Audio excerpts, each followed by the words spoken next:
Hi everybody, welcome back. I'm Ashley and this is Martin Midlife Misadventures and today is Flour It Up Day. I'm so excited because I had a request. I had a request to make the cherry danishes the way that Hostess used to sell them in a tray. Remember they had a tray of 6 and I think you could buy them in sets of 2 as well.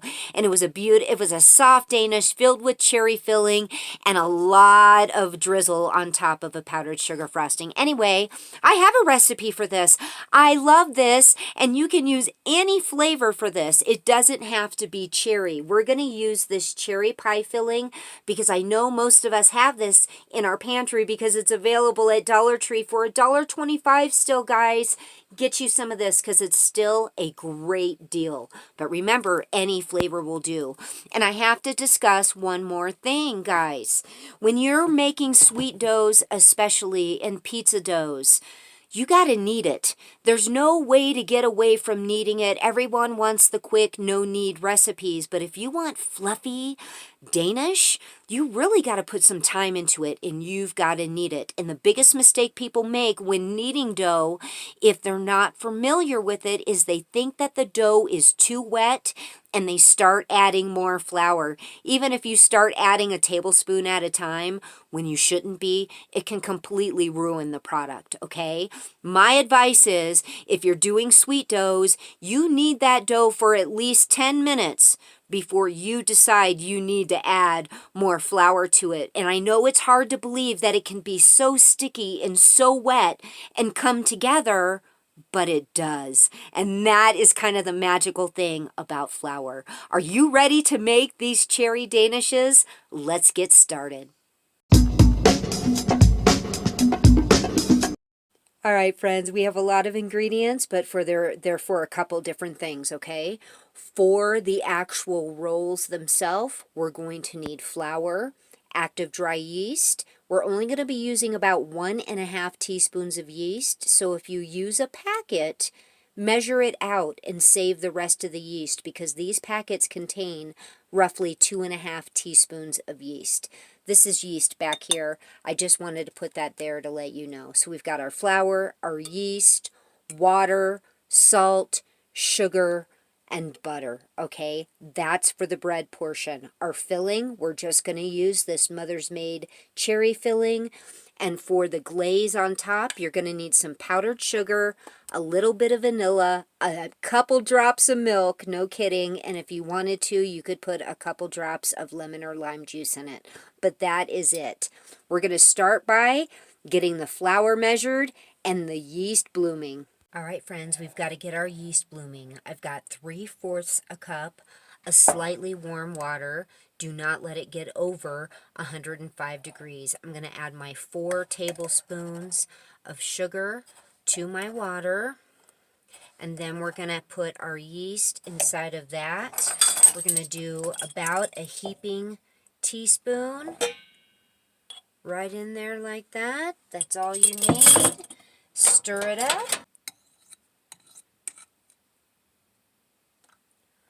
All right, we're going to set this aside for about 5 minutes. All right, friends, in my bowl here, I have 2.5 cups of all-purpose flour and 1/2 teaspoon of salt.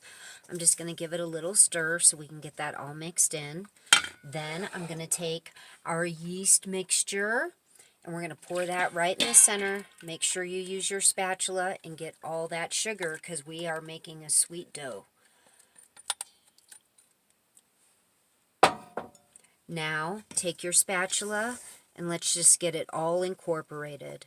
We are going to use our hands for this because we're going to be kneading some dough, but I'd like to start it with the spatula until we get a real shaggy dough. Okay? This is what they mean by shaggy dough. Do you see? Just shaggy. Now, for this recipe, sometimes I use 2 tablespoons of butter, and sometimes I use 3. It all depends on your environment, the moisture of your flour, etc., etc. You can use margarine. It does not have to be butter. I'm going to start with my 2. This is about 2.5 tablespoons, actually. So press that in. It is at room temperature. And now we're just going to knead it. and get it all incorporated. This is going to take a little bit of time, but it is well worth the effort.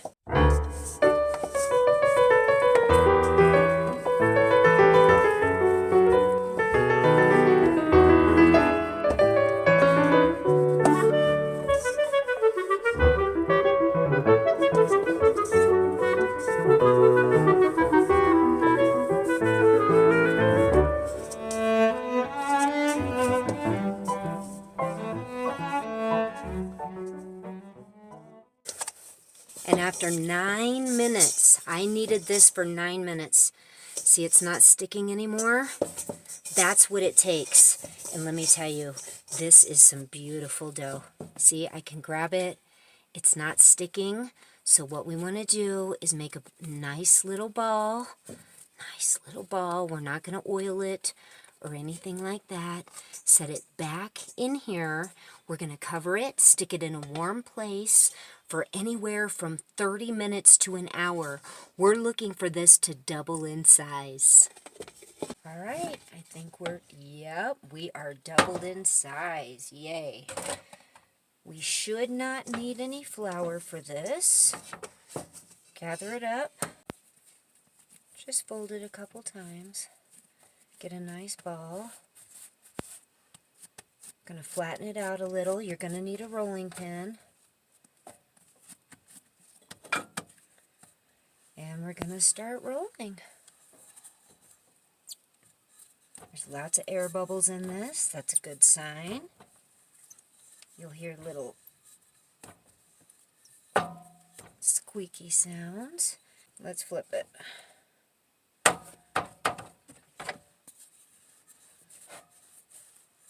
We're looking for a nice triangle size. Mine isn't perfect, but I'm not trying to make it perfect. I'm just trying to get it there. It's just like making cinnamon rolls. But this dough, I want to say it's a little softer.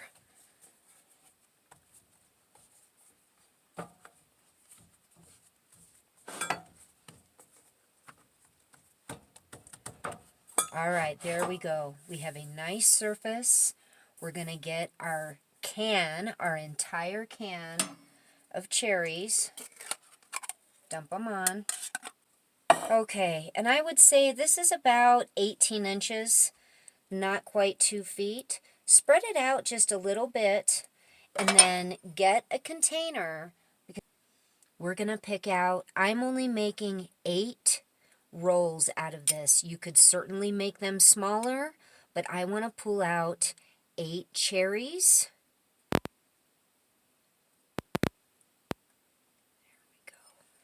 we go. To the very end. Now we're going to roll it up, okay? Which, if you're more comfortable going this way, I'm going to try to bring it this way. Start in the middle, work out to the end, get it a little loose, and then start rolling it. Try to get your rolls as tight as possible. And you want to do this evenly all the way down. It's a lot of filling. Now I'm going to stretch this at the bottom. See how I'm doing? Stretch it real good. It'll be nice and elastic for you. Keep rolling. Except this time, we're going to go the other direction so we don't lose that filling. And now this little thin part, we can tack into place just by pinching.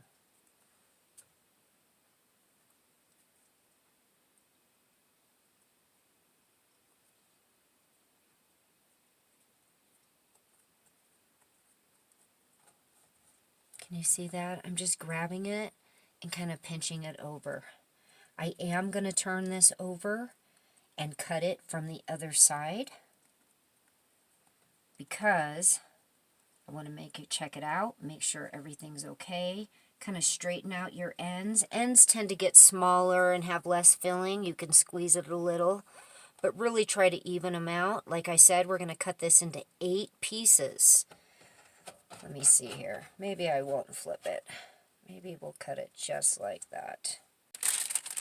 I have a pan here. It's a little jelly pan. I covered it because, you know, I got to cook inside my little toaster oven. And that's the pan we're going to use. I'm just laying parchment paper over it. I have not sprayed it. I really don't think it would hurt it if you did, but it's just not something I do with parchment paper. Now the first thing we're going to do is find our middle point, which is about here, and we're going to cut it in half. Oh, cutting it's the hardest part. And then we're going to cut that half in half, etc. to get 4 even pieces. Don't cut the whole thing. Start moving your pieces. We'll start with the very end. And we'll put it in the corner here. These have a lot of filling. Got number 2. Now our next half. Cut it in half. We'll cut it in half again. We'll move these first.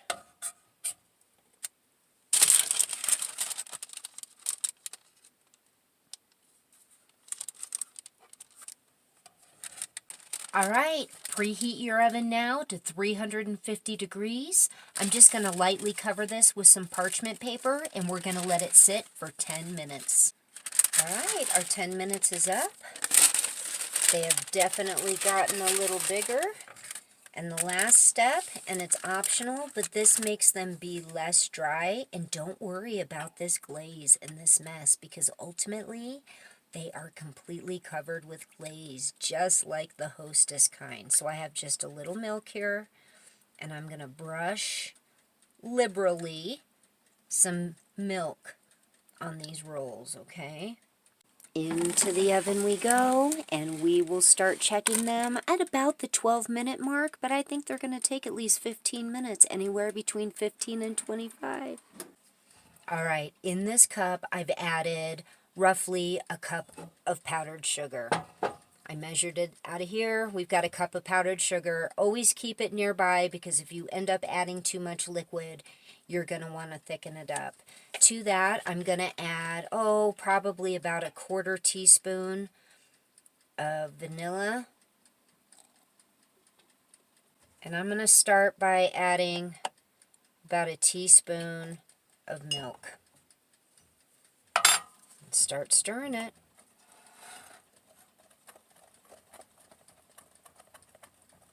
I can already tell you we're going to need more milk and possibly more powdered sugar as well. So let's go another teaspoon.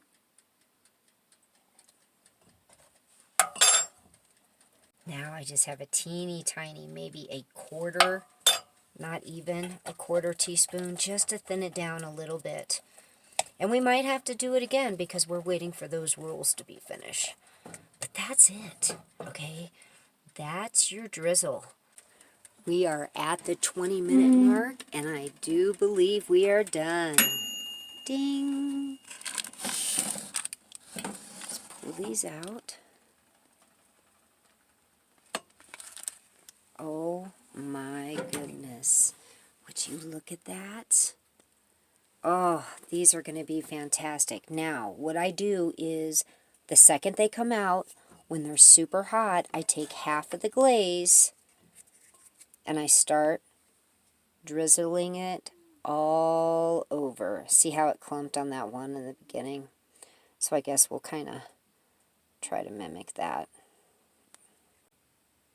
You really want to get some down on the sides so it'll drip down in there and coat the sides of it. Okay, now that's about half of it, and I'm going to wait about 5 minutes, and then I'm going to come back and I'm going to cover the rest.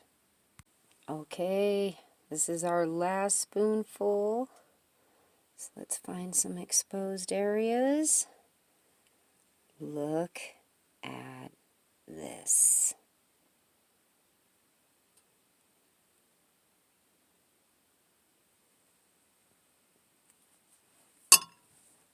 Okay, now, remember the cherries? We're going to get a nice, perfect cherry.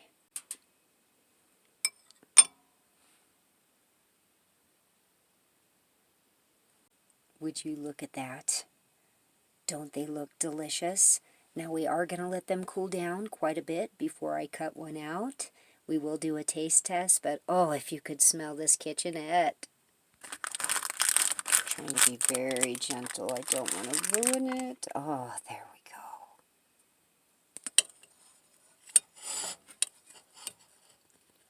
Do you see that? I mean, does that not look scrumptious? All right, we need to get Amy to take a bite. Look at that. Oh my goodness. You just walked in the door, huh? I just walked in the door. And I'm shoving cherry tarts in your face. Like, I gotta get undressed and everything. I've got yucky clothes on. Oh. Oh, Sniffy Lou.